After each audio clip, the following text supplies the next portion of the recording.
best rock album.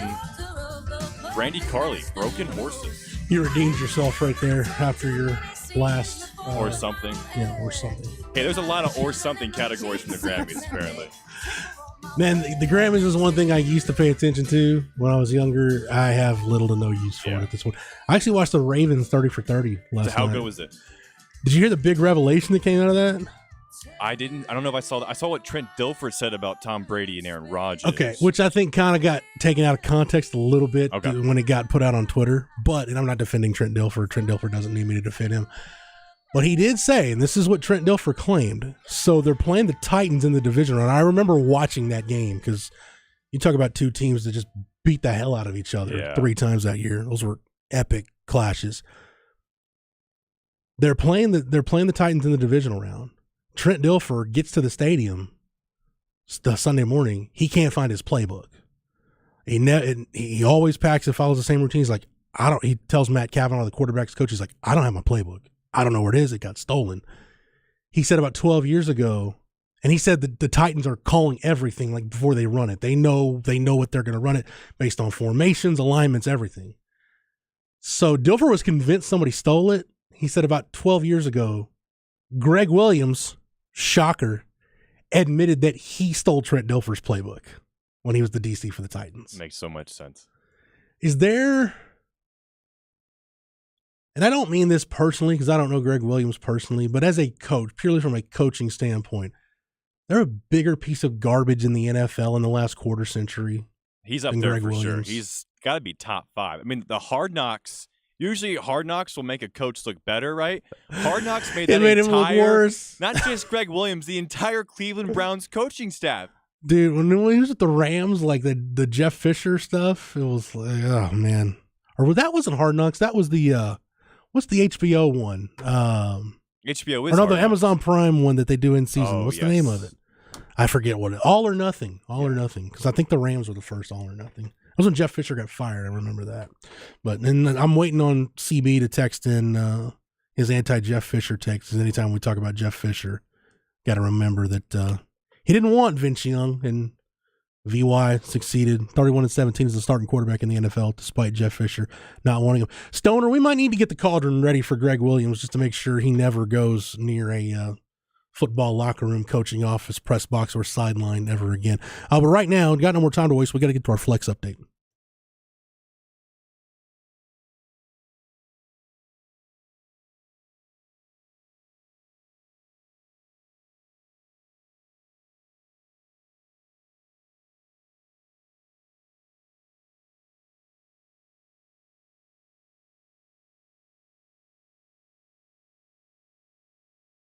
A couple of notes here real quick. Want to congratulate Bryce Chambers, young man from Westlake, played a lot of football for Coach Tony Salazar. He is going to continue his academic and athletic career at the University of Texas, one of those preferred walk-on spots.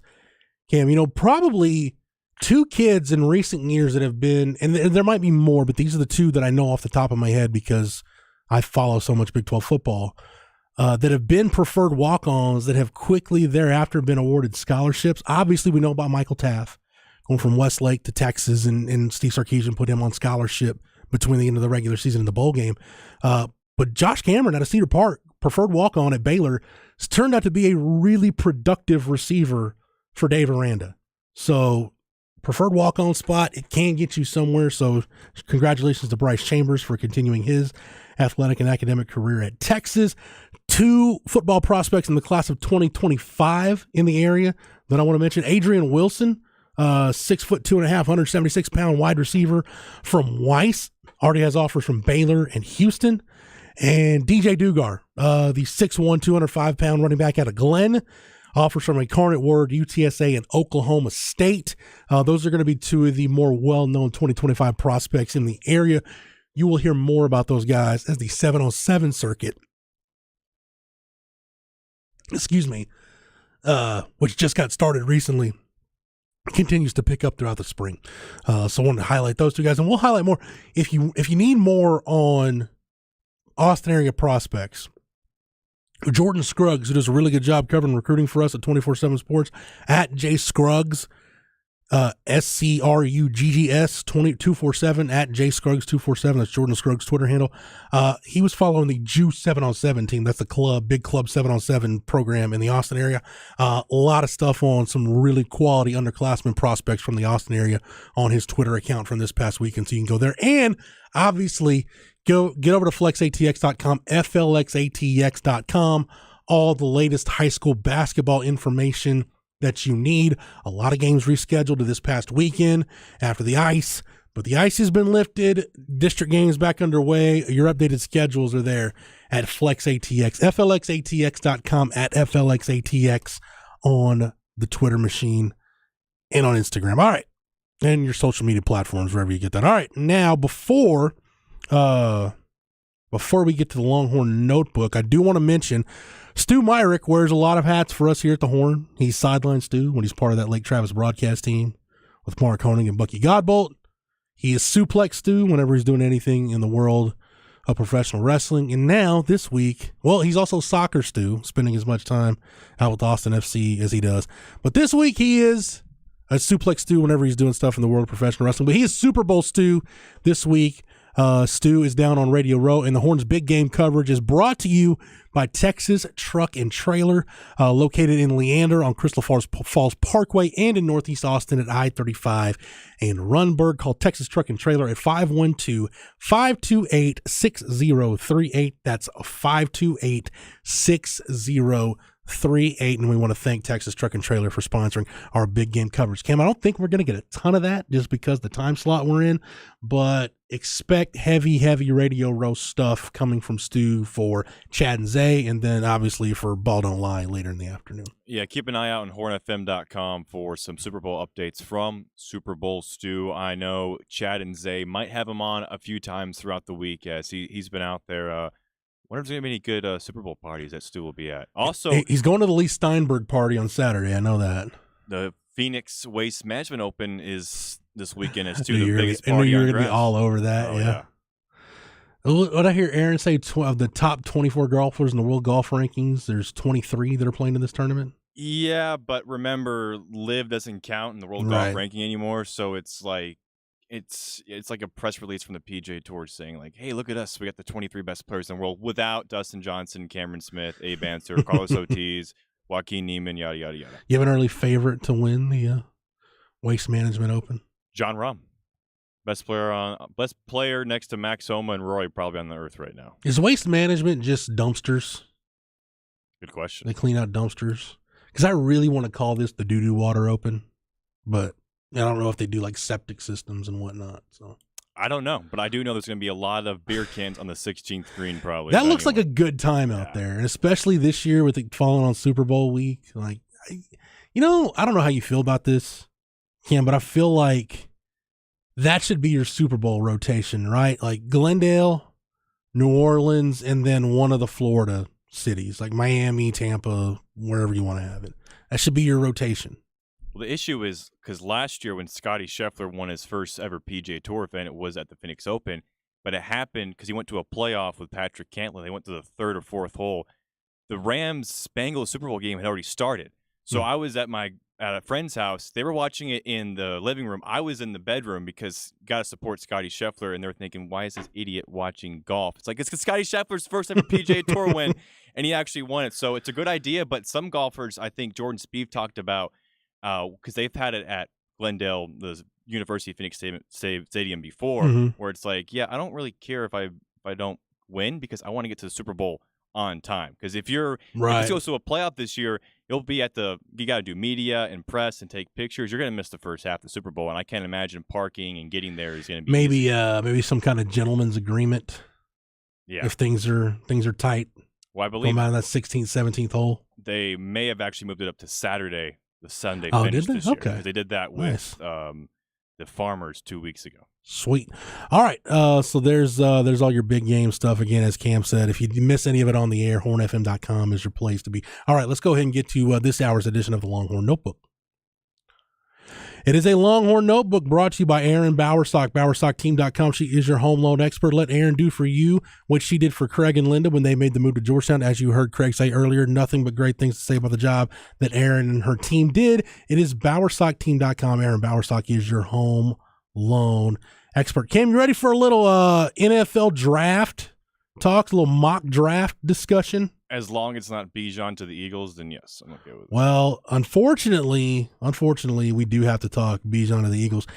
This is something that I don't think is going to get sorted out till after the combine. Is a more generalized area of where Bijan goes, because I'll give you two different mock drafts. One was done by Ryan Wilson at CBS Sports, which, in the interest of full disclosure, I am a Paramount employee, so the parent company of CBS, so that's where my checks come from. So just want to get that out there. But this mock draft, Cam, has Bijan going at 31 to the Eagles. Says Robinson was often the lone bright spot on a Texas offense that struggled at times under head coach Steve Sarkisian, becoming the first Longhorn to record back-to-back 1,000-yard rushing seasons since Vince Young. In 12 games, Robinson led the nation in rushing yards from scrimmage with 1894, and won the Doak Walker Award. His 6.1 yards per rush on 258 attempts was extremely effective, while his 20 total touchdowns ranked second in the nation. Yeah, Bijan to the Eagles, Cam. I don't like that. And the sad thing is that it makes so much sense for Philadelphia. It does. I believe Miles Sanders is going to enter. Miles Sanders is a free agent. Yep. And Boston Scott, I think, is a free agent. Yeah. Too. Why overpay for running backs unless your name is Jerry Jones?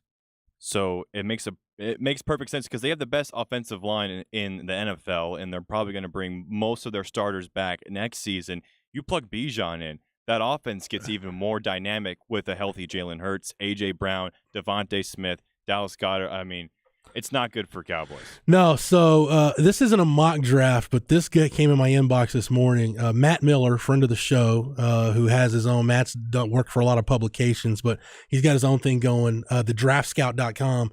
I got Matt's newsletter this morning, and his 10 favorite offensive players in the draft this year. Surprise, surprise, who was first on his list? Bijan Robinson. And Cam, this has been my comp for Bijan Robinson. And I know Matt listens to the Longhorn Blitz podcast. I don't know if he blatantly stole my idea, but I want to see where you are on this, okay? Matt writes, everyone wants to use the Reggie Bush comp for Robinson's big playability and agile feet, but I see another number 5 when I watch Bijan Robinson. LaDainian Tomlinson. Tomlinson and Robinson both weigh in at 220-plus pounds, have lightning-quick feet, and are straight-up dangerous catching the ball. Robinson is so good at receiving that he could even line up at receiver in the NFL. Robinson is getting some high praise here, but that is why he's my favorite player in this draft. Maybe a little Texas Longhorn biased, but who knows? Matt is a Texas fan in the interest of full disclosure, but that's kind of been because after the TCU game in 21, watching Bijan carry Texas across the finish line in that game, I got an Emmitt Smith vibe with Bijan, and that is my favorite all-time football player is Emmitt Smith. I got an Emmitt Smith vibe, and I'm like, you know what? But he's kind of the modern age back, right? Like when you think of Alvin Kamara, Christian McCaffrey, Dalvin Cook, like these guys are versatile, right? They're not just line up behind the quarterback and pound it downhill 25, 30 times. They do so many different things. You have to take advantage of the skill set. And I thought, man, he really reminds me of LaDainian Tomlinson because LaDainian Tomlinson reminded me a lot of Emmitt Smith, but I'm like, LaDainian Tomlinson had seasons where he's actually, as a matter of fact, let me look it up real quick. I think LaDainian Tomlinson, if I'm remembering right, I think he caught 100 balls in one season. I think I'm remembering that right. I know he had some years with the Chargers. LaDainian Tomlinson was like, other than Priest Holmes, was like the first great fantasy football player of the fantasy era. LT caught... Yeah, in 2003, he caught 100 balls. Cam, I want you to hear this production, right? And we all know LaDainian Tomlinson, over 1,300 yards rushing in his career, broke Emmitt Smith's record for single-season touchdowns. These are his reception totals, right, in his career. 59, 79, 100, 53, 51, 56, 60, 52, 20, 52, 42. His last year in the league, he was a 40-catch running back.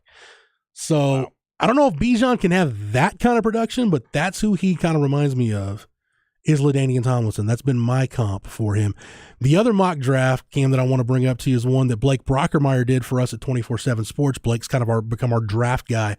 And he's got Bijan going at 8 to the Atlanta Falcons. Says Tyler Algier had a monster rookie year, but adding Robinson to the room would make this one of the best rooms in the NFL. Robinson is an elite prospect that is an outlier at a position that is undervalued, in my opinion. I really hope he's there for the Cowboys, and the Cowboys have to make that decision as long as they don't overpay for Tony Pollard. Because selfishly, as a Cowboys fan, running back, tight end, offensive line, off-ball linebacker, I think in that order are probably the positions you need to address. And maybe if there's a best edge rusher available or whatever, we know they're not going to put any more resources than they have to into safety. But Bijan he kind of bucks the trend. He's kind of that Saquon Barkley type guy that I think teams have learned their lesson where they're not going to take a back, let's say in the top 5, but at that back end of the top 10 all the way through the early 20s, I think it's fair game to take a running back depending on what your other needs are. Like you said, Cam, if you're a team like the Eagles, win the Super Bowl or not, if you're reloading for another run, running back's one of the few positions they need to address. Yeah. Like they don't have a lot of other needs with the way their cap situation is, and when you look at their talent on their roster, like you said, they could be void of running backs after this year with Miles Sanders and Boston Scott both gone. So Bijan would be a perfect fit, but that's why I said a lot of this stuff will get sorted out after the combine.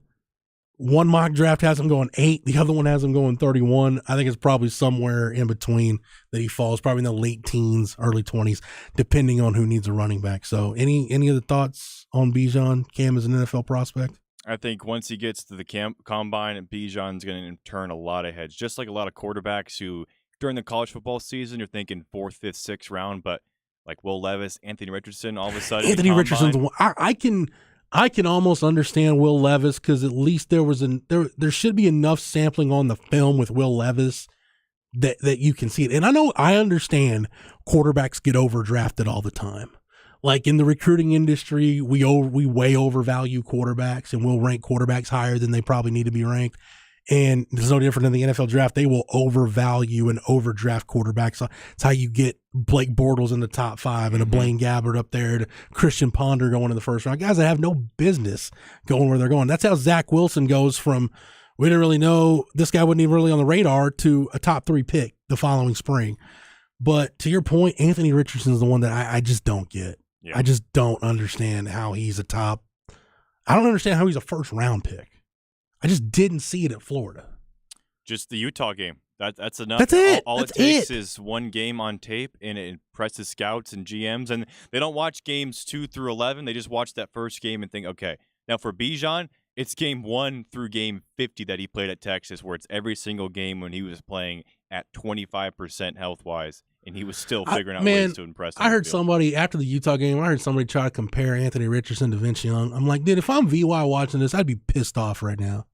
Man, if you're gonna compare VY to somebody, at least make it somebody worthwhile, not Anthony Richardson after one game. Like, dude, that just rubbed me all kinds of the wrong way, and I just don't see it. But we got plenty of time to talk about the draft. What we got to do now is take a break, come back, wrap up this edition of Light the Tower on the Horn, live, local, and digital, on the Horn app and at hornfm.com.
Stoner did remind me on the Specs text line about Anthony Richardson, my little rant I had last segment.